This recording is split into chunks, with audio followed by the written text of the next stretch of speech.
বিষয়টা অনুকে না বলে মাসুদ ভাইয়াকে বলে দেখি, কিন্তু আবার ভাবলাম আজকে সবেমাত্র আপুকে মাসুদ ভাইয়া ওনার বাসায় নিয়ে গিয়েছেন, এখনই আবার এইসব কথা কি বলা ঠিক হবে? না থাক, মাসুদ ভাইয়াকে বলা যাবে না। কি করব কিছুই বুঝছি না। এমন সময় অনু আবার ফোন করলো। আমি বললাম অনু বলো। অনু বলল, আচ্ছা আবির তোমার কি হয়েছে? আমি বললাম কই কি হবে, কিছুই না তো।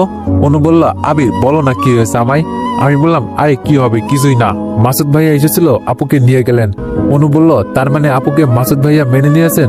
আমি বললাম অনু বলল, এটা তো অনেক খুশির খবর, তা তুমি মন খারাপ করে আছো কেন? আমি বললাম আপু চলে গেল, আবার ভাগ্নেটার সাথে কত মজা করতাম, আজকেও নাই, তাই একটু খারাপ লাগছে আর কি। অনু বলল, ও আচ্ছা। আমি বললাম অনু কালকে ফিরে আসো, চলো না কালকে একটু একসাথে কোথাও ঘুরতে যাই। অনু বলল, আচ্ছা ঠিক আছে। আমি বললাম কালকে তো অফিস ছুটি, তাহলে চলো সকাল সকাল বেরিয়ে যাই। অনু বলল ঠিক আছে। কিছুক্ষণ কথা বলে ফোনটি রেখে দিলাম। পরের দিন গাড়ি নিয়ে অনুর বাসার সামনে চলে গেলাম। অনুকে নিয়ে চললাম ঘুরতে। একটু ঘোরাঘুরি করার পর এক দোকানের পাশে গিয়ে গাছের নিচে বসলাম। দোকানদারকে 2টি চা দিতে বললাম। চা খেতে গেলে অনু বলল, চা পরে খাবে, আগে এগুলো খেয়ে নাও। তার মানে আজকে অনু রান্না করে নিয়ে এসেছে। অনু বলল, ভয় পেও না, আমি আজকে তোমাকে খাইয়ে দিতে চাইবো না। আমি বললাম আচ্ছা আচ্ছা ঠিক আছে। অনুর হাতে রান্না করা খাবারগুলো খেলাম। বেশ ভালো রান্না করেছে অনু, তাই ওকে ধন্যবাদ জানালাম। খাওয়া দাওয়া শেষ, হঠাৎ আপু ফোন দিল। আমি বললাম আপু কেমন আছিস? আপু বলল, ভালো আছি ভাই, তুই কেমন আছিস? আমি বললাম আপু ভালো আছি। ভাগ্নে কি করছে? আপু বলল, ভাই আর বলিস না, আসার পর থেকে তোর ভাগ্নে শুধু মামা মামা করছে, কালাই একটু বেরিয়ে যা। আমি বললাম আচ্ছা আপু, অনুকে নিয়ে আসবো সাথে। আপু বলল, আচ্ছা কাল আসিস তাহলে। আমি বললাম বলে ফোনটা রেখে দিলাম। অনু চলো বাড়ির দিকে যাওয়া যাক, আর কালকে চলো আপুর বাসা থেকে ঘুরে আসি। অনু বলল আচ্ছা। অনুকে নিয়ে গাড়িতে আসছি, আর ভাবছি না মিতুর বিষয়টা অনুকে বলেই দিই তাহলে। আমি মিতুর বিষয়টা অনুকে সব খুলে বললাম।